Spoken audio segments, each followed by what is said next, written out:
Hey, welcome back. Today I'm going to be comparing all the pens that I've tried over the years to see which ones are worth buying again. If you're like me and you're always trying a new art supply that you've come across online, only to find it doesn't work with your favorite medium or the papers that you tend to use, you can quickly end up with all these pens that you just don't really use.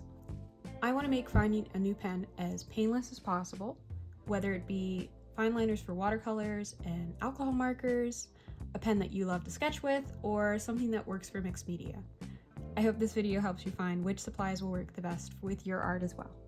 Just as a disclaimer, this is going to be a comparison to see which pens hold up the best against alcohol markers, watercolors, and gouache, and which ones can be used for the most types of paper. If you're looking for pens that can handle water-based markers, I am happy to make another video for that, but this is really for anyone looking for pens as a mixed media artist, as a watercolorist, or someone that uses alcohol markers.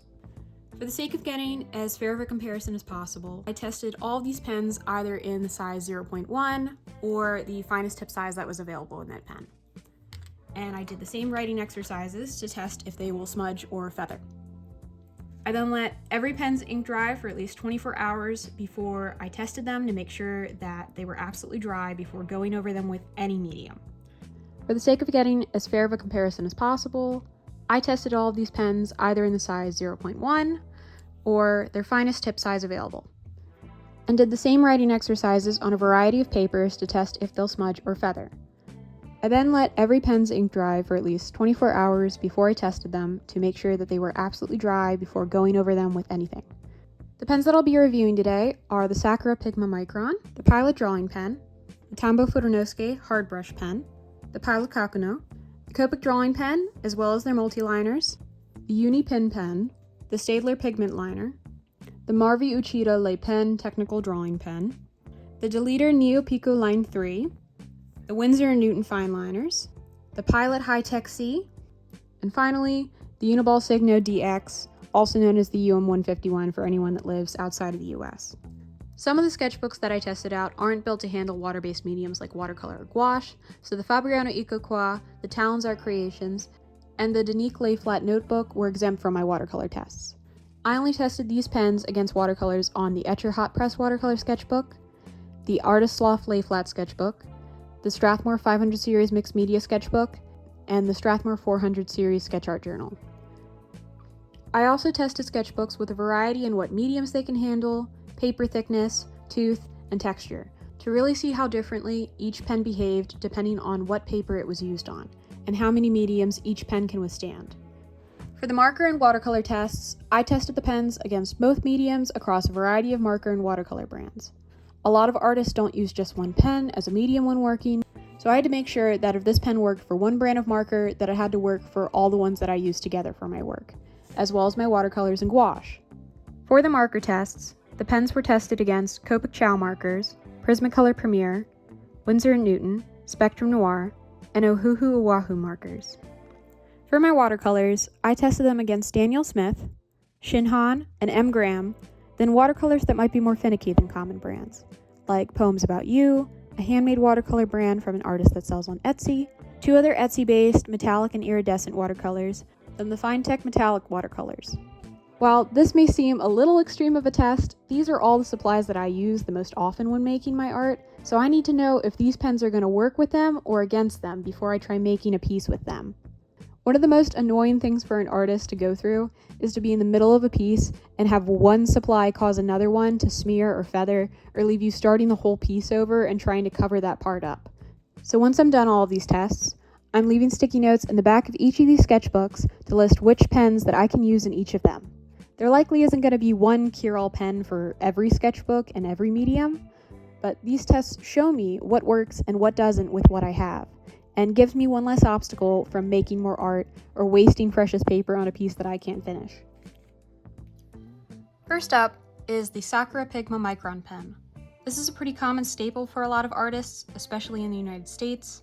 Whether you're a pro or just starting out as an artist, chances are you've either used this pen or at least seen it before in art supply stores. Their ink is a classic dark black, and they're often touted as pens for alcohol marker and watercolor artists. They come in a variety of tip sizes from 0.03 or 0.15 millimeters to 12 or 0.70 millimeters. not including their line of calligraphy and brush pen tips. And they have expanded their color options over the years to include red, blue, green, brown, purple, sepia, rose pink, orange, yellow, yellow-green, green, royal blue, burgundy, blue-black, and light and cool grays. One of these pens can run between $2.65 or $4 in the US, depending on what store you buy them from. Their ink stays nice and dark, even after laying media over it, but their tips tend to wear down pretty quickly, leading you to buying multiple pens in advance or frequently buying a new one. One thing that's always irked me is that the top of the cap that shows the size number, as well as the print on the side of the pen, usually starts to wear and wipe off after a while. Not even a matter of months, it's often a matter of weeks. And it makes it difficult to quickly identify what size pen that you're working with. It's a unique problem with Microns that is yet to be remedied, so for anyone that already has some of these pens, I recommend getting some washi tape and writing the tip size on it with a Sharpie, then wrapping it around the barrel so that you can still identify it when the print rubs off. In terms of the marker tests with this pen, not a single one of the papers that I used survived against all the alcohol markers that I tried with this pen. They had the most trouble with Copic markers, Winsor & Newton, and Spectrum Noir markers. And then it depended on the paper as to whether or not the Ohuhu Oahu markers survived. Pretty much every paper that I tried had smearing issues. I was surprised with the smearing from the Copic markers in particular. The Winsor & Newton and Spectrum Noir markers are usually the ones that smear against my Fineliners, especially the Spectrum Noir ones. So with some of the tests, if they survived all the other markers, but not the Spectrum Noir one, I made a small point deduction and considered it for an honorable mention. I have made my grievances about Spectrum Noir markers known in previous videos. I really wouldn't recommend them. I did take note if they couldn't survive Winsor & Newton markers though, since they're a more popular brand for artists in the UK, and they were a more popular alternative to Copic markers before Ohuhu and ArtX markers came out. They're also a marker brand that I use often, so if they can't hack it with them, I probably won't use them too much in my sketchbook or for finished pieces. This is the Danique Lay Flat sketchbook. This is the only one that came the closest to passing all the markers out of all the sketchbooks that I tried with this pen. As you can see, it had a little bit of smearing with the overlap between the Spectrum Noir and Ohuhu markers. If you don't use Spectrum Noir markers, you can use this pen on the Danique Lay Flat sketchbook. I was pretty surprised with how poorly it performed, since these used to be a go-to for artists just a few years back when it came to working with alcohol markers and watercolors. So I'm not sure if they recently changed their ink formula, because they did not survive on any of the papers that I tried. Unfortunately, they also failed all the watercolor tests in the Strathmore Mixed Media and Sketch Art journals, the Artist Loft sketchbook, and this is the Etcher Hot Press watercolor sketchbook. I wish that I could say that they're still an easy pick, but they just didn't survive any of the tests that I did, so it's not a pen that I can recommend anymore. Next up is the Pilot Drawing Pen. This is one that I'm pretty new to. I picked this one up a few years ago after seeing it on a Jet Pens bundle for allegedly Copic-proof pens, and I'm always looking for good alternatives to my pricier supplies.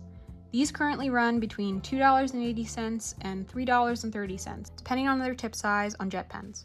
The range is a little smaller than the Sakura Microns, only going from size 005 to size 8, and they offer red and blue as well in ink colors.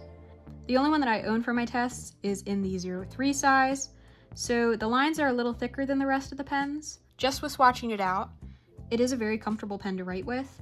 Its body has a matte finish that makes it less likely to move around in your hand if your hands sweat a lot, and the tip is very sturdy. I've had this one for about 2 to 3 years now, and it has shown little to no signs of wear on the tip in comparison to my Microns or my Copic Multiliners. This is a swatch of it on the Etcher Hot Press watercolor sketchbook. I didn't even test against the markers on the Talons Art Creation sketchbook with this pen, because it feathered the minute that I started writing with it. The feathering isn't as bad as other pens on that paper, but it was enough that I wouldn't use it for clean line art in it. It failed the marker tests in 6 out of the 7 sketchbooks that I tried, including the Etcher Hot Press sketchbook, my Danique notebook, the Strathmore Mixed Media, the Strathmore Sketch Art Journal, and the Artist Loft sketchbooks. This pen had the hardest time against Winsor & Newton and Spectrum Noir markers, which isn't a complete fault of this pen, but sometimes it's smeared against Copics, which are more widely used, so I did more than a half-point reduction if it couldn't survive them. After failing 6 of the 7 sketchbooks that I tested it on, the only one that it passed on was the Fabriano Eco Quest sketchbook. It's a thin sketchbook with very smooth paper, similar to that of a Moleskine sketchbook. It's a great travel sketchbook for anyone that only uses water-based markers, alcohol markers, and pen and pencil, and doesn't mind bleed through of the paper. The Pilot drawing pen came closer than other pens that I tried, but it lost to the Winsor & Newton and Spectrum Noir markers every time. If you only use Copic markers, you can use it in the Etcher Sketchbook, the Strathmore Sketch Art Journal, the Fabriano Eco-Qua, and the Danique Lay Flat Sketchbook. If you use Ohuhu markers, you can use this pen on the Danique Lay Flat Sketchbook, the Etcher Hot Press Watercolor Sketchbook, and the Fabriano Eco-Qua. As expected, it didn't survive the watercolor test either, failing in all 4 of the sketchbooks that I swatched them in. Overall, I can't really recommend this pen if you use alcohol markers or watercolor markers. That's partially because this is a pen with a water-based ink, so you naturally have to be more careful with which mediums that you lay over it, as well as taking note of the acidity of the paper that you're using. But as most of the pens that I'm testing today are water-based, I can easily say that there are other water-based pens that aren't so hard to find compatible paper for. For my line of work, at least, I don't see myself buying another one of these. Next up is the Tombow Fudenosuke Hard Brush Pen. This was a pen that I've seen for years with artists that do more brush pen work, as well as stationery and calligraphy enthusiasts. They come in a hard and soft brush pen tip, and while it's called a brush pen, for those that aren't used to these types of pens, this tip isn't actually that of a brush. It's meant more so for writing and calligraphy work, and for folks that like a pen that can offer a lot of line variation depending on the amount of pressure that you put the tip. So this is my regular way of writing with it. As you can see, if I put a lot of pressure, you can get a really wide tip. If you go very light, you can get a lot of thinner lines. It's great if you want to go for a very natural and expressive line. I decided to finally give it a try a few years back to see if I could improve my line art skills and try new styles with it. This pen runs for about $3.25, and they offer the whole rainbow in terms of colors, as well as brown and gray. This is another water-based pen, so I kept my expectations low with this one. It failed in 6 out of the 7 sketchbooks that I tried, either by feathering in the Talon's Art Creation sketchbook and the Artist Loft books, or smearing after an alcohol marker was run across it. Ohuhu and Copic markers were the biggest agitators against this ink, with the Spectrum Noir and Winsor & Newton markers occasionally snagging it with some smears. What it surprisingly passed on was my Danique Lay Flat notebook. This is a sketchbook that I would recommend instead of the Talon's Art Creation sketchbooks. They're cheaper, they've got a bright white paper if you don't like the off-white cream color in the Art Creations books, and it worked well against most of the pens that I tried with marker tests. The paper is very smooth, like a Talon's or Moleskine sketchbook, but it's a little thicker than the Fabriano sketchbook. It's not a paper that can be used for watercolor or gouache, but it does allow markers to blend a lot easier than the Talon sketchbook does. As expected after the marker tests, this pen did not survive any of the tests against my watercolors. While I can't use this in my sketchbooks with my usual mediums, this is a quality pen, and if you only work with pencil, colored pencil, and pen, or just want something fun to try drawing or writing with, I would say this is a cool one to try. It is still a pen that can be used on top of all your layers at the end of your piece, but just make sure to test that it doesn't feather on that type of paper first. My next 2 pens are fountain pens. I've been trying these out lately to see if I enjoy writing with them to create more line variation in my work without switching between Fineliner sizes mid-session, and wanted to see if I could find any ink that could work with my alcohol markers. First up is the Pilot Kakuno. This is a beginner-friendly fountain pen that's meant for children learning how to use one, but I've been seeing a lot of professional artists that have been trying these out lately for anyone that's trying to dip their toes into trying a fountain pen for the first time. I paid $12.88 from Blick Art Supplies for mine, but the lowest I've seen it sold for lately is about $12.50 on JetPens, and JetPens also tells you what other cartridges are compatible for this pen, if you don't like the ink it comes with. Mine is from the Family series, and it's in the color red, but as you can see, it's really more like a coral pink. And the fun part with these is it has a little face. There's different faces on each of the fountain pens, depending on the size that you get. This one is in the fine size. If I manage to get the camera to focus, then you can see that it has a little smiley face, and mine has little eyelashes on it. The Family series is a line that has clear plastic bodies for the pens, and each pen comes with the cute little face on the nib. They have refillable cartridges and available converters for anyone who wants to try a different ink than the cartridges that they come with. For my tests, I used the Pilot ink that it came with. Just as a heads up for anyone that's new or used to having fountain pens, the ones that I'll be talking about are all Japanese fountain pens. And for those that don't know, Japanese fountain pens are known to be a little finer in the tip size in comparison to US and European fountain pens of the same tip size. So if you're looking for a really broad tip, you probably want to maybe go a little higher up. This one is a fine, and I really love the extra fine of the Platinum Preppy, but you might want to go for a medium if you're used to a broader tip with these. For my experiments, I went with the fine tip size of the Pilot Kakuno and the extra fine 02 size of the Platinum Preppy. Here's the swatch of the Kakuno, and as you can see, it works pretty standard to a traditional fountain pen. There's a little bit of line weight variation, not too much, but I'm pretty new to fountain pens. So someone that's a little more skilled with fountain pens would probably get a little more variation than me. When testing this against markers, the Kakuno did have some trouble against markers, but not in the same way as the other pens that I tried.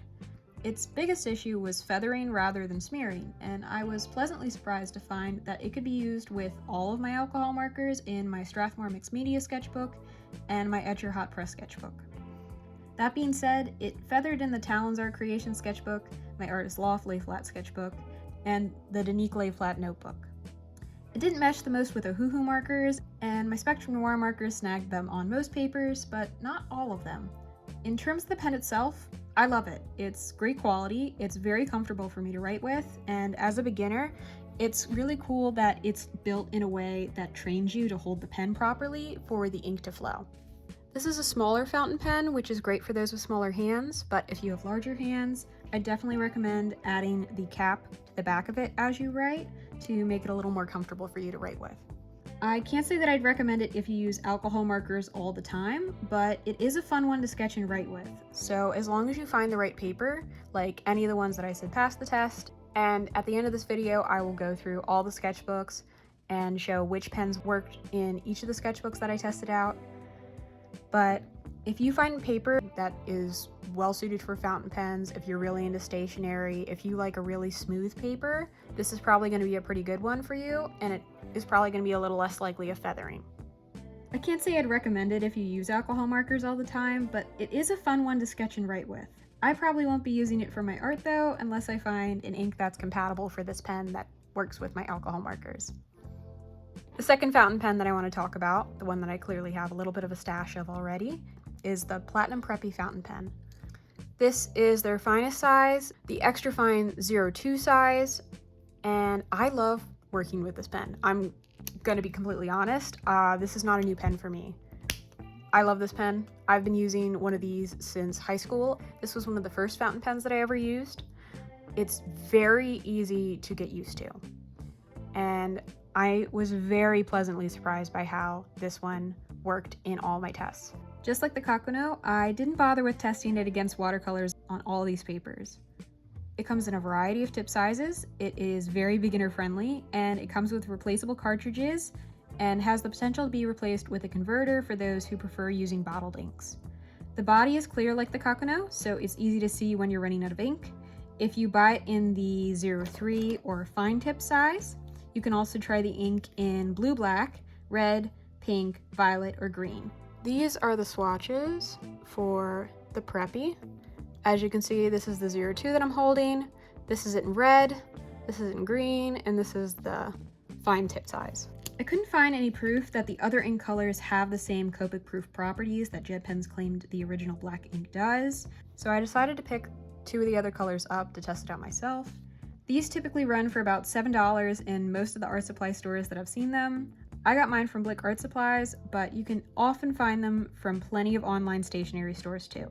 For my test, I switched between using these pens in the fine and extra fine tip sizes, just to see if the nib made a difference in terms of feathering or smearing. In comparison to the Kakuno, it has a round body rather than the hexagonal body of the Kakuno, which naturally teaches you the angle to hold the fountain pen so that the ink flows smoothly from it. That being said, it's very easy to get the hang of how to hold it just from a few swipes and swatches from it. They both come with an ink cartridge that you have to insert yourself. I will say that the Kakuno has the extra edge for beginners by including instructions on how to insert the cartridge, but honestly, it is just as easy to get either of these cartridges into the pens, even without instructions. If you're really new to fountain pens, I would recommend looking up a YouTube video at least. I've definitely seen plenty around in terms of how to insert a fountain pen cartridge in general, including ones with the Preppy. So it's not a loss that it doesn't include one, but it definitely gives the Kakuno a little bit of that extra edge, in my opinion, for an absolute beginner to these. Both pens contain pieces inside the top of the caps to protect the nib, but I found that the Preppy went the extra mile by having, let's see if I can get it to focus, they have a little spring here that actually, when I put it back in, it kind of suctions it closed. I think it gives it a little extra protection, especially with this little extra tapered cap on the inside of the cap.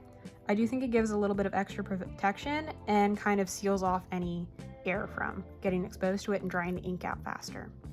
Just like the Kakuno, it is a smaller fountain pen, which makes it very travel friendly and very comfortable for smaller hands. But adding the cap to the back of the pen helps extend it for those with longer fingers. In terms of performance, the Platinum Preppy didn't fail on a single paper that I tried. I was shocked. It can't be used with watercolors or gouache, but it is great against all of my alcohol markers, even my Spectrum Noir and Winsor & Newton markers. There wasn't any smearing, there wasn't any feathering. The only caveat with these is that they can feel a bit scratchy when writing on more textured paper like a mixed media or a watercolor paper, but it doesn't skip on those papers, which I find incredible. And I will say that it is a slightly lighter black in comparison to a lot of the other pens that I was testing. This is the Kakuno and here's the Preppy. This is the larger tip size, but even then it's a slightly lighter black. It might not completely show, but this is like very much like a Sumi ink, like stereotypical jet black ink, whereas this one is a little bit of a lighter black. Personally, it's not a big deal for me, but if that's the type of thing that really is gonna irk you, I just wanna give that heads up. The other fun thing is that if you like bottled ink and want to put bottled ink in converters in your other fountain pens, they have the same ink in bottled form. It's called Platinum Carbon Black, and you can get it in bottled form, the same as what's in the cartridges, or get these cartridges and see if they're compatible with other fountain pens. This was one of the first fountain pens that I ever used that I bought from a gift shop in high school. Well, I lost my original one and bought 2 of these to replace them. I would definitely recommend trying either size, but if you want one to act like a fine liner for your line art, I definitely suggest getting the extra fine size, the 02. This is the 03, and it's pretty subtle, but if it focuses, you can kind of see that it is a bit of a difference in terms of the width alone with the nib size. And there's definitely a big difference in terms of how much line weight variation you can get and how thick the line itself is without a lot of extra added pressure for an effect. The fine size is also great, but the extra fine tip offers a little more noticeable line weight variation, and it gives you a finer line for detail work.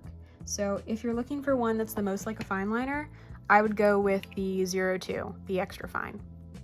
I also love that, unlike most fine liners, you can refill these with cartridges or converters of whatever fountain pen that you like, as long as the converter is compatible and your fountain pen ink is compatible and not going to clog this fine a nib.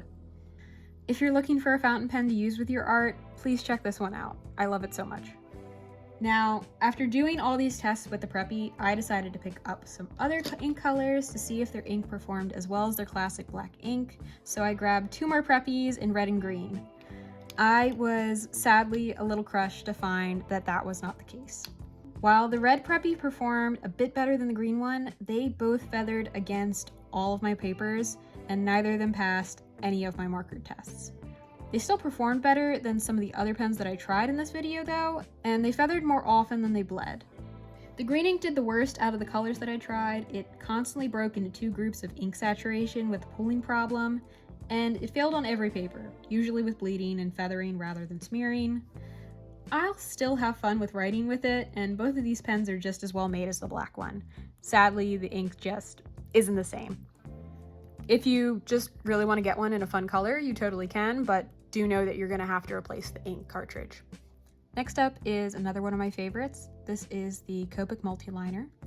I did my best to be as unbiased as possible here, but I have to admit that this is my usual go-to fine liner when I work with any medium. One of these pens can run between $2 to $4 depending on the tip size and retailer. Similar to the Sakura Micron and Staedtler Pigment liners, they also have one of the larger ranges in color options that I've seen, but they have very unique color options in comparison to the more stereotypical rainbow option. For example, this is the wine, which looks a little dark on camera, but it is this really beautiful Bordeaux red violet, like a dark wine red. I use it almost as often as the black ink. There's also this lavender one, which is pretty cool, especially if you're into more of a comic book style. I found that if you're into like a graphic art, comic book, anime, manga type line art style, that this one looks really cool in that color. They also have brown and sepia. This is brown. I have an olive green, and they have two different types of gray, cool gray and warm gray. This is the cool gray. The other colors that I don't own are cobalt blue, warm gray, sepia, and pink. And they have a limited edition turquoise one that came out a few years back that I have been hunting for online. If anyone knows where I can find one, please let me know. I've been looking for one for years. But just because these are my usual pens doesn't mean I'm not going to be honest if they don't hold up against my marker and watercolor tests. And I felt that knowing how this pen typically operates from my experience helped me notice if there was a subtler change in how they performed on certain papers. I tested all the colors that I had in my sketch art journal and then did just the black test with all my other sketchbooks. But I'm happy to report that regardless of the colors, they all have the same performance as the black ink on each of those papers. The multiliners didn't pass my tests on every paper. They failed in the Strathmore Mixed Media Sketchbook, the Talon's Art Creation Sketchbook, and the Etcher Hot Press Watercolor Sketchbook. The interesting thing with the multiliners was that unlike some of the other pens that I'll be talking about, where there was a consistent brand or two that the ink didn't react well to, the brand that would lead to smearing changed with every paper that I tried. It wasn't so much one marker, but when one marker of one brand would lay over a marker of another brand in the tests on the watercolor, mixed media, and Talon sketchbooks. That is what would cause the failure in my tests. And that might sound a little tedious, but realistically speaking, if you're using markers of a couple of different brands in the same illustration, in the same sketchbook spread, and you're laying a layer of one brand on top of a layer of another one, if they're not going to interact well with the ink that you lined your art in, that's a problem. I was a little sad to see that it didn't fare well against markers on the mixed media and watercolor sketchbooks, but I don't use markers on those papers, so it really wasn't a huge loss. It fared much better against watercolors on these papers though, which is the most important thing. Here is the Copic Multiliners on the Strathmore Mixed Media Sketchbook, and as you can see, it was pretty close, but it had a little bit of smearing against the Copic and the Winsor Newton markers, but then it worked much better against watercolors on this paper. The Talon sketchbook was a consistent destroyer of my marker tests, and the Copic Multiliner was no different. I will get into the issues that I had with the Talons later, but my point is that after seeing how consistently that the pens feathered or smeared in the Talon sketchbook, I took fault in the paper rather than the pens being tested after a while. That being said, they technically passed in 4 out of the 7 sketchbooks that I was testing them in, all in sketchbooks that suit alcohol markers and dry mediums, and those 4 sketchbooks could handle all the various marker brands that I use. Those 4 were the Strathmore Sketch Art Journal, the Danique Lay Flat Notebook, the Artist Loft Lay Flat Sketchbook, and the Fabriano Ecoqua. As for the watercolor tests, it survived half of the sketchbooks that I tested. While it technically failed my tests in the Strathmore Mixed Media Sketchbook and Etcher Hot Press Sketchbook, it more than passed in my Strathmore Sketch Art Journal, which is the sketchbook that I use the most often. Now if I can get it to focus, this is the Strathmore Sketch Art Journal for reference. As you can see, I tried all the different colors and they all performed the same, which was a huge relief. One of the biggest problems that I found when I was trying other colors of the same pen is even if the black ink worked, the colored ink didn't have the same properties that would lead to it performing as well as the black ink. Here is the 0.1 tip for comparison. I will say that these nibs can wear down pretty quickly, similar to the Sakura Micron, but not quite as fast as the Microns, to be honest. This one wears down a lot faster. If you do more architectural work or anything with a T-square with a ruler, you have to be very careful with what angle that you use this pen with against a ruler. That can very quickly wear the nib down with this pen. While it failed my test in the Strathmore Mixed Media Sketchbook and the Etcher Hot Press Sketchbook, it more than passed in the Strathmore 400 Series Sketch Art Journal, as well as the Artist Loft Lay Flat Sketchbook, which are the two sketchbooks that I use the most often. I was a little frustrated to find that it wasn't perfect on the Mixed Media and Watercolor sketchbooks, but I know that they work on most of my professional hot press watercolor papers for finished pieces, and they work in the two sketchbooks that I use the most with my watercolor and alcohol markers, so it wasn't a real tragedy, and it doesn't mean that this pen isn't going to work on other watercolor papers that you own. The Mixed Media Sketchbook was particularly difficult to find pens that survived all my watercolors and markers in it, with only my fountain pen surviving against markers in this one, and only the Staedtler Pigment liner surviving against watercolors. So I don't completely fault the multiliner for this. Overall, I was surprised by the papers it didn't work on, but the ink quality was still there. And I do want to clarify that even if I say some of these papers failed, I'm not saying that the pen sucks or that it's not well made. Pens come in a variety of types of ink and can react completely differently depending on what you use it on. Papers can range even more in quality depending on the price and can vary drastically based on their tooth, their acidity, what fibers make up the paper, etc. It's kind of like when you look at a clothing tag before throwing it in the wash. Certain fibers can't be washed in certain temperatures or can't be ironed or thrown in the dryer. You have that information to know how to care for the garment. What we're trying to do here with testing all of our supplies out is to form that clothing tag for ourselves. More premium brands tend to tell you a lot of this information from the get-go on their websites or the packaging, but something like an Artist Loft sketchbook or a supply of a cheaper brand or quality might not offer you all of that information.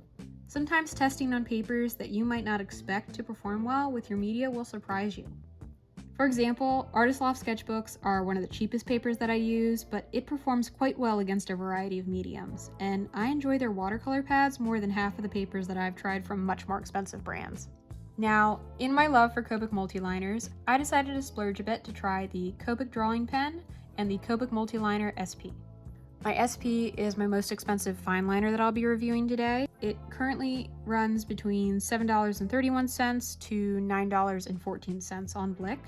But the typical list price elsewhere is pretty steep and closer to $10.50 to $12.50. For the higher price though, they are a uniquely refillable version of their traditional multiliners with replacement nibs and ink cartridges available, similar to that of a retractable pen or a cartridge fountain pen.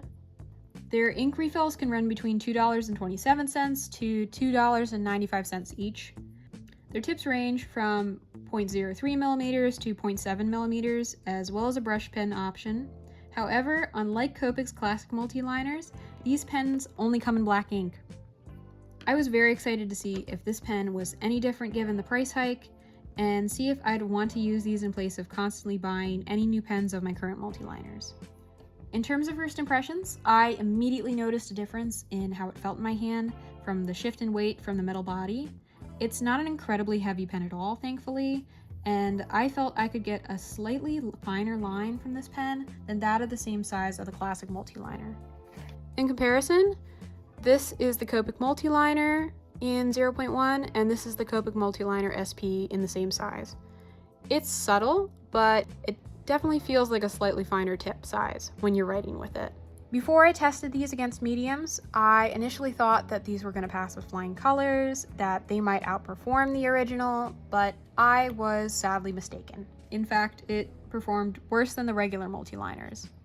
The SP only passed against markers on 2 out of the 7 papers that I tried, in the Fabriano Icoqua and the Danique Lay Flat Notebook. When it came to watercolors, it wasn't too terrible, but it only passed against all of my paints in the Etcher Hot Press Sketchbook. It came close to passing all of my watercolor tests in my Artist Loft sketchbook, but the ink muddied my M. Graham watercolors.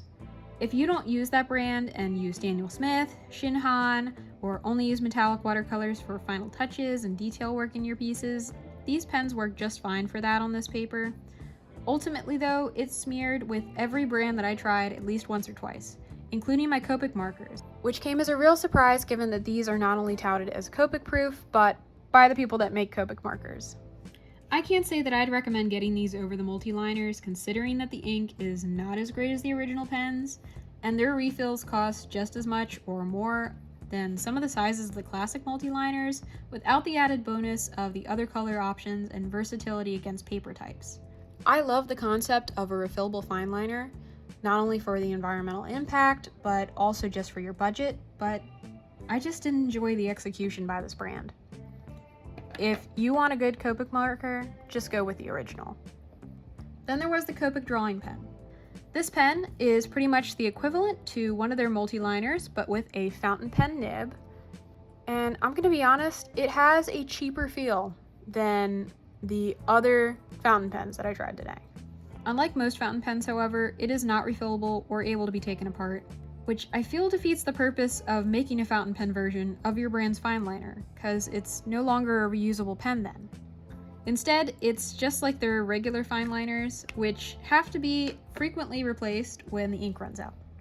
This is the 0.1 version of their drawing pen, which as you can see is considerably thicker than the other versions of their pens in the same size.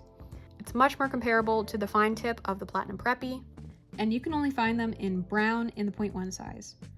I bought mine for $3.49 from Blick, but the typical list price is around $5.75 to $6. Now, I did see a lot of mixed reviews about this fountain pen before buying it, with the main complaint being that the ink flow can be inconsistent or that the pen can often clog easily without being easy to unclog like your usual fountain pen because you cannot dismantle it. Before putting this pen to the test, I did take note that it only says Copic proof on this pen in comparison to the other Multiliners that claimed that they are water and Copic proof. So I didn't expect them to pass any of my watercolor tests. While it didn't smear against all of the markers, it feathered on every paper that I tried it on. There wasn't a single paper where it passed against all my markers, and the only marker brand that it consistently didn't smear against was the Prismacolor Premier markers. Not my Copics. It also expectedly failed against all of my watercolor tests. I did find this pen's ink flow could suddenly increase in the middle of writing with it as well, true to the reviews that I saw, so that didn't help with my feelings towards it either. Overall, I can't say that I'd buy this pen again, and if you're looking for a fountain pen or ink cartridges that work well against alcohol markers, I would recommend the Platinum Preppy in a heartbeat over this pen. Moving on, we have the Uni Pin Pen. I was really excited to try this one after seeing an artist that I follow use it, then seeing JetPen's claim that it was a Copic proof pen. They've got a good range in tip size, from 0.03mm to 0.8mm. Then they offer this pen in red and blue, from 0.28 to 0.8mm. Like the Pilot drawing pen, it's got a matte finish on the body that makes it easier to keep your grip from shifting as you write. My only real peeve with it, which you can kind of see now, is that it has a gray text on a black matte pen, which makes it very hard to read. Even with my camera focused, it is very difficult to read this pen. So if you are visually impaired, it is going to be very difficult to tell what size you have unless you read the pen cap. They have a bright white text for the tip size of this cap, so I just wish that they had added the white to the body as well. These currently run for about $1.75 or $2.45 on JetPens depending on their tip size, making it one of the cheapest pens in my lineup today. It's a pigment-based archival ink, so I was expecting it to hold up better than the other water-based pens against my markers and paints. It's also marketed on the pen to be waterproof and fade-proof. Unfortunately, at least on the papers that I tried, that didn't seem to be the case after my tests. Out of all the papers that I tested, the Uni Pin Pen only passed on the Danique Lay Flat Sketchbook. The Fabriano Iroquois sketchbook came close to passing, but smeared after the ink from my Ohuhu Oahu marker went over the test of the Spectrum Noir marker. Winsor & Newton, Spectrum Noir, and sometimes even my Copic marker smeared with this pen. There was a repeated occurrence of smearing if a marker of one brand went over another brand's marker with the pen underneath them. so that didn't bode well with the likelihood of someone trying to use more than one brand of alcohol marker in a piece with these pens. Sadly, these pens didn't bode well with the watercolor test either. It failed in 3 out of the 4 sketchbooks that I tested it on, and it only passed on my Etcher Hot Press watercolor sketchbook. But I was still frustrated by how few papers this pen worked on regardless of the medium. I was pretty disappointed with this one, cause I bought these after seeing Jet Pens claim that they were Copic proof pens, and I found that that just wasn't true on most of my papers. I plan on using these for writing instead, since they're not compatible with any of the papers that I use for art. As much as I was rooting for this one, especially because of the price, it simply didn't work with most of the papers that I tried.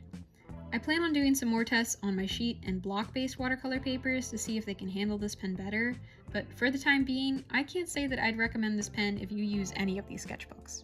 Next up is the Staedtler Pigment Liner Marker Pen. This pen has a water-based pigment ink, and their black pens come in regular tips from 0.05mm to 1.2mm, as well as a 2mm chisel tip nib. If you're looking for a thicker tip for a pen, they offer the whole rainbow in ink colors for their 0.3 and 0.5mm pens. Each of these pens currently run for about $3.90. They have a shiny finish on the body, but the text is matte and slightly raised to make it a little easier to grip your pen. And as you can see, unlike the Pilot Drawing Pen or the Uni Pin Pen, with the white text, it is much easier to clearly read any of the information on this pen. This tip is quite sturdy, but I did notice that their 0.1 size is slightly thicker than my predominantly Japanese Fineliners. This is the Staedtler, and here's a multiliner in comparison. It might look really subtle on camera, but as someone that uses Fineliners an awful lot, there is a subtle difference. And I'm not too surprised with that. A lot of Japanese pens can come in very fine tip sizes that are very difficult to find in Europe or in the US in comparison. So with Staedtler being a German company, I'm not too shocked by it being a slightly wider tip. So you might want to go for the finest sizes of this line if you're used to the ultra fine tips of Japanese pens. This was another pen that I decided to give a try after seeing it in a Jet Pen's Copic Proof pen bundle, but unlike the other pens that I tried from that bundle, this pen performed considerably better. It did fail on 4 of the 7 papers that I tested it on against alcohol markers. It came close to passing in my Strathmore Sketch Art Journal, but slightly smeared against Copics in that one. Prismacolor Premier markers took it out on the Artist Loft paper, then Winsor & Newton and Copic made it smear in the Talon's Art Creation Sketchbook and Strathmore Mixed Media Sketchbook. Surprisingly, it boded well with Spectrum Noir markers on most of the papers, and if you exclusively use Ohuhu markers, it didn't smear on any of my papers against those. After that were my watercolor tests, which, like my Copic Multiliners, it passed on half of, then failed on the other half of. It came so close with passing in this Artist Loft Lay Flat Sketchbook, but as you can see, it smeared a little bit against my Lemon Yellow Daniel Smith watercolors. It failed against the same Daniel Smith paint on the Strathmore Sketch Art Journal as well. However, it passed in my Strathmore Mixed Media Sketchbook and the Etcher's Hot Press Sketchbook. Now, at first, that might not sound too great, but the Etcher and Strathmore books were difficult to find fineliners that survived against watercolors. And 2 of the sketchbooks that I tested it in against my markers nearly failed every other pen that I tried on them. My little test has proven hard to pass, but the ones that can survive 3 or 4 papers have proven to be the most versatile for me. And this liner was a pen that worked on papers that even my Copics didn't survive, giving me a great alternative to my favorite of these pens. If you only stick to 1 or 2 brands of markers with your work, especially if you only use Ohuhu markers, this pen could possibly work perfectly for you. My next pen was the Marvy Le Pen Technical Drawing Pen. On Jet Pens, it's listed as a pigment and water-based pen, as well as being waterproof and Copic proof. If you haven't noticed a pattern here, most of the pens that I've tested today are pens that I bought based on the Copic proof bundle on the Jet Pens website. At the time, I was looking for fineliners that were a little more budget-friendly than my Copic Multiliners. Part of what inspired me to make this video was seeing upon initial tests when that bundle arrived that many of these pens aren't so Copic proof on these papers, which got me experimenting. Their tips range in size from 0.03mm to 0.8mm, and they currently run for about $2.20 on Jet Pens. Their tips are quite fine like other Japanese fineliners that I'm used to using. but they're very sturdy despite how thin the tip is. I've used this for quite a few times on many different tests across all my papers, and it has not worn down a bit.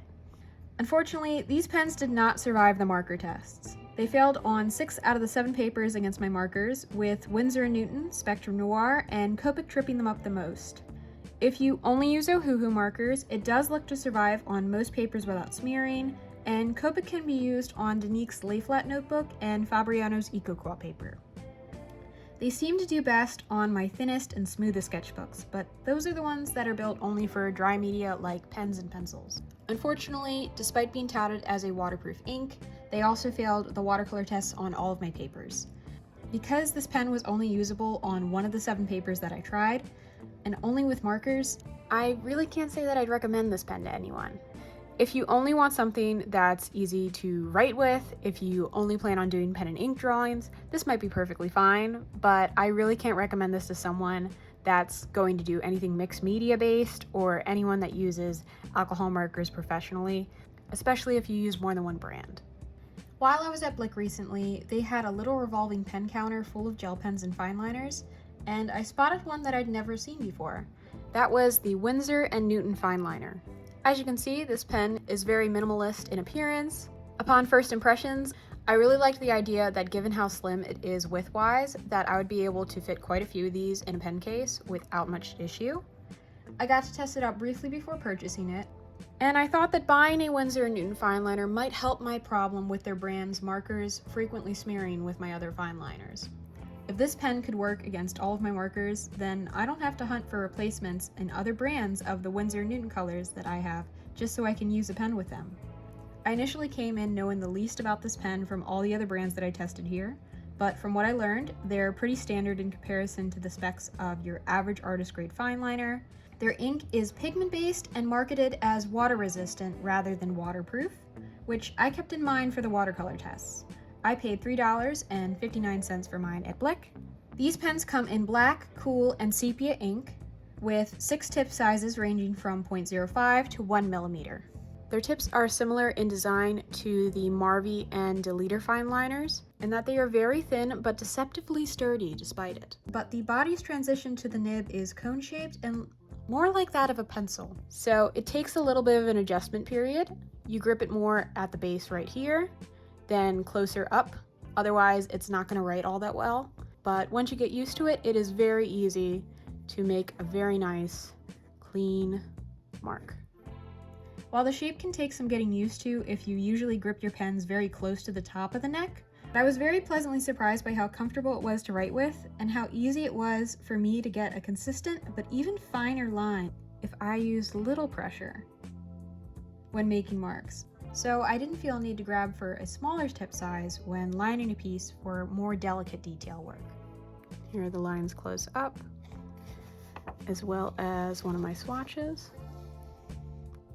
The ink is a little on the lighter side. It is not a completely stark, dark black ink, but it's in the middle. It's definitely darker than the Pilot Hi-Tec-C, and it's a little darker than my Preppy, which I noted was a little bit of a lighter black. In terms of marker tests, I was surprised to find that it consistently kept smearing against the Winsor & Newton markers of all my brands, in 4 out of the 7 sketchbooks that I was testing, and Spectrum Noir was expectedly another frequent smear catalyst.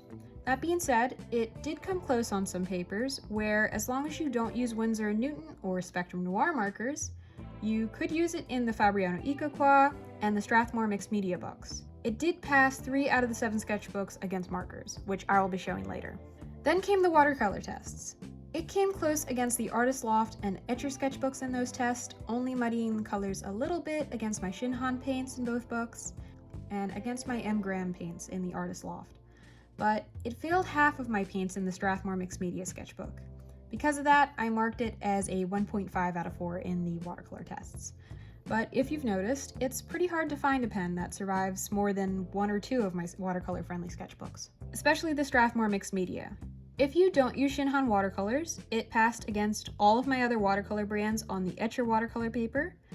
I can't use this pen for that, since about a quarter of my watercolor palette and the majority of my gouache paints are Shinhan brand, but if you use other brands to paint, you'll probably be fine with this pen. Considering that I just bought this as an impulse buy, this pen was a very pleasant surprise. If you use the Strathmore Sketch Art Journal, the Artist Loft Lay Flat Sketchbook, or the Danique Lay Flat Notebook, I could use all of my markers with this pen. And as long as you don't use Winsor & Newton or Spectrum Noir markers, you can use it in the Fabriano Icoqua and the Strathmore Mixed Media Sketchbook. As for watercolors, it passed all of my watercolor brands in the Strathmore Sketch Art Journal, and if you don't use Shinhan watercolors, you can absolutely use this pen in Etcher's Everyday Watercolor Sketchbooks and the Artist Loft Sketchbook, bringing it to about 3 out of 4 of the sketchbooks that I paint in. We're almost done here, folks. My final fineliner is the Deleter Neopiko Line 3. The needle tip line of this pen ranges from 0.03 millimeters to 1.0 millimeters, and this one, like the Marvy and the Winsor & Newton, has a very fine but deceptively very sturdy tip. It's a little hard to capture on camera, but it actually has a little bit of spacing. There is a plastic guard around the tip itself on the Marvy and the Deleter pens. Right between here, this little gray area, that's protecting the pen itself, which helps prevent these pens from wearing down quickly, despite how fine these tips are. The needle tip line of this pen ranges from 0.03 to 1 millimeter, and then they have a 2 millimeter bullet tip pen and a thin brush pen option of this pen as well. Here's how the Deleter pen looked in my comparison swatches, and this one arguably had the finest tip out of the ones that I tried out today. Their ink is a water-based pigment ink, and JetPens claims that they are smudge-proof once dry against watercolors and alcohol markers. And once again, I'll have to politely disagree with my favorite online stationery store. I was pretty disappointed to find that this pen only survived in the Danique Lay Flat Notebook out of my tests, as this is a popular brand that's used by professional comic book artists in Japan. But there were hardly any papers that I tested this on that survived. That being said, the ones that they had the hardest time with were usually my Winsor & Newton and Spectrum Noir markers. While it didn't pass with all the markers on most of my papers, it passed on all but the Artist Loft Lay Flat Sketchbook against Ohuhu markers, and all but the Talons Art Creations sketchbook against Copics. So you're likely to fare well with these if you only use Ohuhu and Copic markers. If those are the only brands that you use, this isn't a bad pen. And I'm not going to say that it's not almost Copic proof, but it's just not something that I'm going to use all the time with the variety and brands that I use in my pieces. Then there were the watercolor tests. Etcher's Hot Press Watercolor Sketchbook was the only one that accepted this pen. My Strathmore Sketch Art Journal, their Mixed Media book, and the Artist Loft Sketchbook did not enjoy this guy. Overall, if you just work with markers and Ohuhu and Copic exclusively, and don't use Talons sketchbooks, then this pen should work just fine for you. If you're a Talons Art Creations junkie though, or you prefer Winsor & Newton markers, you might want to steer clear of this pen. Finally, we have the gel pens. And yes, I can hear some of you saying that gel pens are naturally going to smear against alcohol markers, and likely won't fare well against watercolors. I know that, but just like the water-based pens that I tried, you might be surprised with what I found. The first one is one of my absolute favorite pens, the Uni-Ball Signo DX, also known as the Uni-Ball Signo UM151 in every other country other than the US. Don't ask me why we call it something else, and please don't ask me why we don't use the metric system. I don't know. These pens currently run for about $2.85 on JetPens. They only come in 3 tip sizes, 0.28 millimeters, 0.38 millimeters, and 0.5 millimeters. This is their most popular choice, the 0.38 millimeter. It is a very fine tip pen. Here are some comparison swatches of the Uni-Ball Signo, as well as one of my favorite colors of theirs, their Bordeaux color. Depending on where you look, it's either listed as wine or Bordeaux. Now, don't let the fine tip scare you off with thinking that it's going to be very scratchy when writing. It is very smooth to write with. And I love the amount of detail that I can create with these fine tips. I adore this pen, and I swear that when I first started using them, they could handle my watercolors and my alcohol markers. This used to be my go-to mixed media pen. However, I do believe that their ink formula has changed in the past 7 or so years, because tragically, this pen failed against every paper that I used in both my alcohol marker and watercolor tests. I know I sound silly for thinking that a gel pen would, but I swear to you that this pen used to be able to survive my Copics and my watercolors. When I first started my Strathmore sketch art journal 2 years ago, I lined a couple of pieces in advance so that I could render them with markers or watercolors whenever I got the free time to sit down and work on them, only to find they instantly smeared against my alcohol markers. It wasn't a complete smear fest, but it picked a spot on my subject's nose to smear. It couldn't handle the gentle rubbing around of my Copic's brush tip over it anymore. So I thought it was the paper. Then I tried this pen on the Artist Loft sketchbook, and I started considering that the ink formula had changed. Then, tragically, I did my marker and watercolor tests. And I feel like I've proved that this pen's got a different ink formula now. I think they tried to change the formula to prevent clogging in the very fine tip sizes of this pen, because my original set from middle school of the 0.38mm size had half of them start clogging and become obsolete in terms of ever working again. So a few years later, I bought a 10-pack of their black and Bordeaux pens in the same 0.38 size, and I haven't had a single pen clog like that since. The writing experience is always very smooth now, and I still love adding them on top of my pieces for little details when all my layers have dried, usually for final touches. It failed against all of my markers on all of my pens, which I expected, but I tested it anyways because this is one of my favorite pens if you love sketching in pen, or only working with pencil or colored pencil. It didn't survive any watercolor tests, so I was a little crushed, but I saw this coming. So if I can't use this pen the same, why am I even talking about it now? I can't recommend this pen for markers or watercolors, but I love to sketch with and use this for final details over my watercolors and markers once the layers are dry. No, I sadly can't use all the fun pens in all the fun colors on my paper so that I can have as many colors as possible to line my art in, but I do have a fun choice of pen to write in, and a lot of colors to choose from to fit a fair amount of colors that I might create or use when I need a pen for final touches.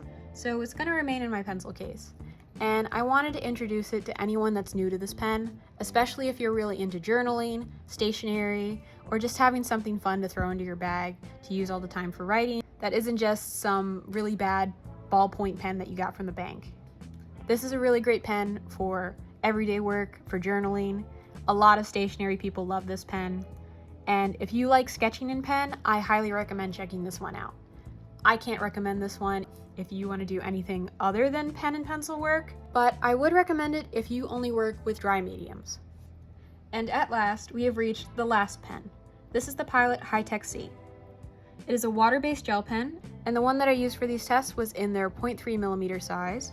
But these pens are known for their very fine tips, offering a small range of 0.25, 0.3, 0.4, and 0.5mm tips in black, red, and blue.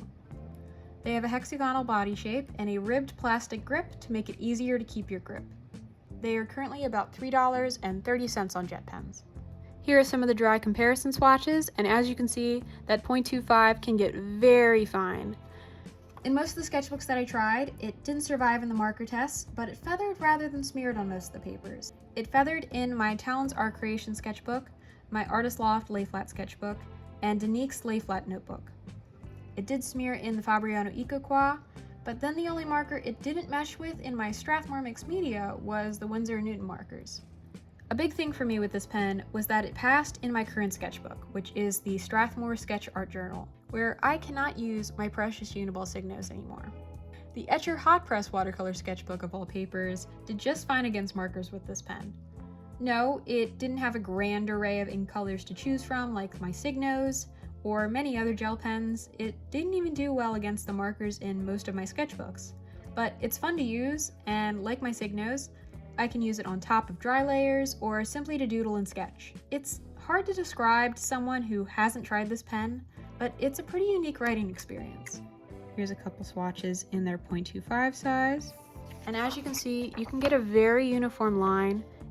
While it does sound very scratchy with writing here, it isn't very scratchy in feeling. It's not going to really tear up your really textured paper. I can't recommend this pen for professional art, but if you're looking for something fun to draw or sketch with, I love this.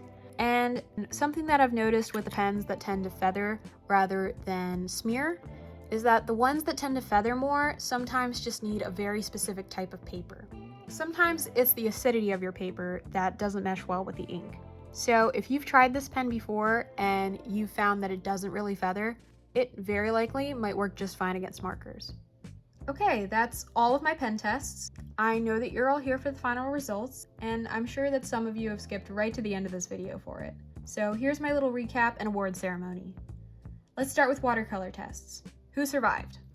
The Copic Multiliner and the Staedtler Pigment Liner were tied with how many that they passed and failed on. That being said, I know from other pieces that I've done with these two pens that they tend to work the best in comparison to my other fine liners when working on watercolor paper. While they might not work on every mixed media or watercolor sketchbook, these pens are what I use when I'm doing finished pieces on professional watercolor paper. In terms of best for all markers, those awards go to the Copic Multiliner and the Preppy Fountain Pen. I was really rooting for a more affordable brand to compete better with my multiliners, but I have to say that these two were still the best pens for alcohol markers, no matter what paper that I use them on. Copic Multiliners can be a little pricier depending on where you buy them from. I get mine from Blick Art Supplies, and on their website and jet pens, they run between $2 to $4 each depending on the tip size that you're looking for. Aside from the quality of the pens, they also have one of the larger ranges and color options that I've seen in fine liners, and not the typical rainbow palette. I personally love their wine pens, but if you want a softer look with your fine liners or want a pen that you can go over with gouache or acrylic paint, their gray and lavender pens are great for that. Their color range puts them slightly over the edge as well for me, especially with their wine pen. If you're someone that likes using colorful pens but can't stand that you can't use them with your alcohol markers or watercolors, I'd recommend trying these pens out. The Platinum Preppy was a very pleasant surprise for me. It was one of the first fountain pens that I've ever tried, and it's definitely one that I'd recommend for beginners. They sadly are not waterproof or usable against my wet mediums like watercolors or gouache, but they held up on more papers with my alcohol markers than my Copic Multiliners did. And if you find a watercolor-friendly ink that's fountain pen compatible, you can always purchase a converter to use that ink in this pen. It's a very beginner-friendly pen, even in their finer tip sizes, and it offers a little more line weight variation if you want something comparable to a multiliner without having to reach for a thicker pen. That being said, the fine tip size, the 3, is also fantastic and has the same ink quality as long as you get it in the color black. If there's a fountain pen that you prefer though, I highly recommend checking Jet Pens or another stationery website out for the refill cartridges for the Preppy and see if they're compatible with your fountain pen. That way you can use an alcohol marker proof ink in any fountain pen that can fit their cartridges. The other fun thing with the Preppy is that they also come with a bottled ink version of their cartridge ink. It's called Platinum Carbon Black, and it's fairly well known in the stationery community as being a very sturdy, stable fountain pen ink that can resist against alcohol inks and alcohol markers. Technically speaking, the Platinum Preppy is my #1 pick against all the pens that I tried today, as it passed against every single brand of marker that I use on every paper that I tested it on. It provides some line weight variation without need for switching between tip sizes during your piece like a typical fine liner, but I know fountain pens aren't for everyone, so my runner-up for markers is the Copic Multiliner. My honorable mentions with markers are the Staedtler Pigment Liner and the Winsor Newton Fine Liner. The Staedtler Pigment Liner gets a very close third place after the Copic Multiliner against markers. While it didn't work on every single paper that I tried, it worked in all the sketchbooks that I use the most and was a fine liner that I'd recommend as an alternative on papers where other fine liners failed, including my Copic Multiliners. I bought mine from Jet Pens, and they currently run for about $3.90 there, making them only 10 cents more than my Copic Multiliners. They would possibly be tied with my Copic Multiliners if their wide range in pen colors came in the finer tip sizes that I use, and not just the 0.5mm size. Since you can get Copic's pens in a lot more sizes in all their fun colors, Copic has a little extra edge there. Price-wise, they're only about 10 cents apart where I usually buy them, so they're practically even in that regard. I have yet to try this pen in their other colors yet, but if their other colors has the same ink quality as the black ink does, and they come out with them in thinner tip sizes, I would definitely give these a try again. The Winsor Newton gets the second honorable mention for boding surprisingly well against 3 out of the 7 sketchbooks that I tried when using alcohol markers. It doesn't have the darkest black ink, which is also the case with the Platinum Preppy, so if you want really stark black line work, you might want to opt for the Copic Multiliner or the Staedtler Pigment Liner instead. But personally, that doesn't matter too much with my work. You can use all the markers that I tried with this pen in the Artist Loft Lay Flat Sketchbook, the Danique Lay Flat Notebook, and the Strathmore 400 Sketch Art Journal. And if you don't use Winsor & Newton or Spectrum Noir markers, this pen works just fine in the Fabriano Icoqua and the Strathmore Mixed Media Sketchbook. It only passed against all of my watercolors in half of my watercolor sketchbooks, but that is a feat in itself in terms of my tests. And as long as you don't use Shinhan or M-Gram paints, you can absolutely use this pen with watercolors and gouache in the Etcher Everyday Sketchbook and the Artist Loft Lay Flat sketchbooks. And you can use all the paints that I use in the Strathmore Sketch Art Journal, which brings it to about 3 out of the 4 watercolor sketchbooks, if those aren't your usual watercolor brands. The best for all mediums is hands down the Copic Multiliner. They come in a variety of tip sizes and colors, and while they are on the pricier end, they're a high quality brand that's been around for a while now. The thinner tips can run down a bit faster than thicker tip sizes, and I will warn against using them if you use rulers and T-squares a lot, because if you're not careful with the angle that you've got the tip at, you can wear it down in one go against a ruler. Second place for markers and watercolors goes to the Staedtler Pigment Liner for the same reasons that I love my Copic Multiliners, but with the advantage that I can use this pen on the papers that my Copic Multiliners couldn't work on. Now, the final thing that I want to talk about today is the sketchbooks that I tried and which pens work the best in each of them. After running all of my tests on them, I left a sticky note listing which pens were compatible with each of these papers. Consider this a little extension of my last sketchbook comparison video. So if you have any of these sketchbooks or interested in trying them out, here's what works in each of them. First up is the Strathmore 400 series Sketch Art Journal. I know this isn't the most popular sketchbook, its mixed media sister is a bestseller, I know, but I actually hate Strathmore's mixed media sketchbook after trying this one out. If you want to see exactly why I enjoy this sketchbook so much more for mixed media pieces, I'd recommend that you check out my Sketchbook Showdown video. I'll attach a little link in the corner here and in the description for anyone interested. For alcohol markers, you can use the Copic Multiliners, the Staedtler Pigment Liner, the Winsor & Newton Fineliner, the Pilot Hi-Tec-C, and any size of the Platinum Preppy as long as you use the black ink. In terms of watercolors and gouache, the ones that passed all my tests on this paper were the Copic Multiliner and the Winsor & Newton Fineliner. And here's a final overview on all my swatch tests and how they turned out on this paper.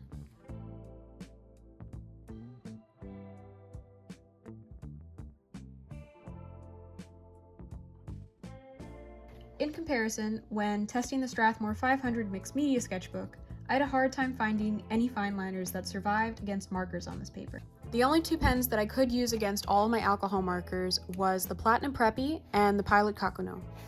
As for watercolors, the only survivor from that test was the Staedtler Pigment Liner. When I was initially testing this sketchbook out when I first bought it, I noticed that it didn't bode well against a lot of my pens, which is pretty frustrating since it's supposed to be a mixed media sketchbook. And the colors of my markers and watercolors were a little duller on this paper than a lot of the other sketchbooks that I have. Here's a quick overview of all the swatches. As you can see, I marked it up an awful lot. The check marks are for ones that passed the test, circles are for areas where there was any feathering or smearing, and the star at the top is an indicator that it actually passed all the tests. If you're looking for a mixed media paper that you can do watercolors, gouache, and dry media like ink and alcohol marker in, I'd simply recommend other mixed media sketchbooks, like the Stillman & Byrne Delta and Beta sketchbooks, or Mossery sketchbooks. Next up is my favorite watercolor sketchbook. This is the Etcher Hot Press Everyday Watercolor Sketchbook. They come in quite a few sizes. This is their medium size, but it has the littlest bit of tooth to grip your pens and pencils, and it's a sketchbook that I'd highly recommend if you're looking for something with less tooth and texture that you can use gouache and watercolors in, as well as something like a fine point pen and pencil. While there definitely were pens that didn't survive against my tests, the best ones for watercolors in this book were the Staedtler Pigment Liner, the Deleter Neopiko Line 3, the Copic Multiliner SP, and the Uni Pin Pen. And while this is a paper that most wouldn't use alcohol markers in, it's an easy paper to make gradients in with them. The 4 pens that survived my marker tests in the Etcher were the Pilot Hi-Tec-C, the Pilot Kakuno, the Platinum Preppy, and the Staedtler Pigment Liner. My next sketchbook is what I consider my backup to my Strathmore Sketch Art Journal. This is the Artist Loft Lay Flat Sketchbook. They're a sketchbook brand from Michael's Craft Stores, and I keep a small one for my swatch tests every time that I get a new supply, and a larger one is a backup paper that I can glue into my Strathmore to replace any sketchbook spreads that I don't like. This is a sketchbook that I use frequently to test techniques and materials out, and one that I use for mixed media pieces despite the thin paper weight. If you don't mind some warping that can be remedied by stacking some heavy books on top of it after working in it, I actually love this sketchbook for mixed media. And I definitely recommend it for those that work with alcohol markers. The best pens for markers for my tests were the Copic Multiliner, the Platinum Preppy Fountain Pen, and the Winsor Fineliner. And an honorable mention with markers on this paper is the Staedtler Pigment Liner, because it only failed with the tiniest bit of smearing against my Prismacolor Premier markers. So if you don't use that brand of marker, you'll probably be just fine with this pen. As for watercolors, Copic Multiliners were the best on this paper, and the only one from my tests that came close to matching it was the Staedtler Pigment Liner again, but it failed against my Daniel Smith watercolors. Because half of my palette consists of that brand, I can't use them with this pen, but if you only use M. Graham, Holbein, Shinhan, or handmade or metallic watercolors, they survived every other brand that I tested this pen with. The biggest surprise of the lot for me was the Danique Lay Flat Notebook. It's a paper that I'd only used dry media on, and was a sketchbook that I only tested against alcohol markers, but it was the sketchbook that could accept the most types of pens out of all the ones that I tested. It's a very smooth paper, and it does lay flat when you open it, and it's very easy to blend alcohol markers on and create a smooth gradient. They don't come in a large variety of sizes, but they do have a lot of really fun color patterns to choose from if you're interested in trying this one out. Similar to the Mosseri sketchbooks, they have a couple of exclusive but just as affordable versions of this sketchbook that have custom covers done by a lot of really cool artists. The pens that survived all of my marker tests on this paper were the Copic Multiliner and the Copic Multiliner SP, the Platinum Preppy Fountain Pen, the Staedtler Pigment Liner, the Winsor & Newton Fineliner, the Uni Pin Pen, the Deleter Neopiko Line 3, and the Marvy Le Pen Technical Drawing Pen. And as long as you don't use Spectrum Noir markers, you can use the Sakura Pigma Micron.